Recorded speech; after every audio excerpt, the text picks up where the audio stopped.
Борбор Азиядагы укук жана бизнес тармагындагы негизги иш-чаралардын бири Өзбекстанда өттү. Эл аралык юридикалык форум Ташкентте 40тан ашык өлкөдөн алдыңкы юристтерди, IT адистерин, эл аралык уюмдардын жана академиялык чөйрөлөрдүн өкүлдөрүн чогултту. Катышуучулар санариптик укук, санариптик жеке маалыматтарды коргоо, жасалма интеллекти жөнгө салуу маселелерин талкуулашты. Серепчилер санариптик келечектин жана санариптик трансформациянын бекем пайдубалын түзүү жолунда мындай аянтчанын маанилүүлүгүн белгилешти.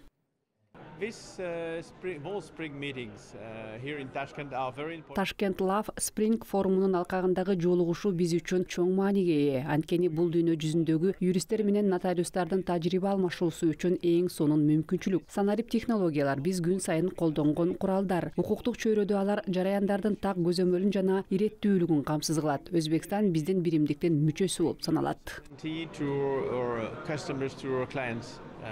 In every country.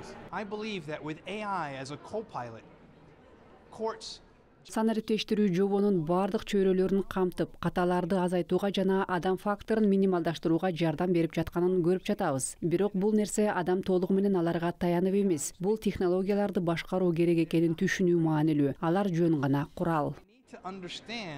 How can the legal profession leverage AI as it is today?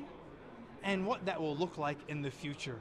Өзбекстанда мамлекеттик башкарууну модернизациялоого жана мамлекеттик кызматтарды санариптештирүүгө чоң көңүл бурулууда. Республикада 2030 жылга чейин жасалма интеллект технологияларын өнүктүрүү стратегиясы кабыл алынып, онлайн режиминде иштеген платформалар жана интеграцияланган билим базалары ишке киргизилди.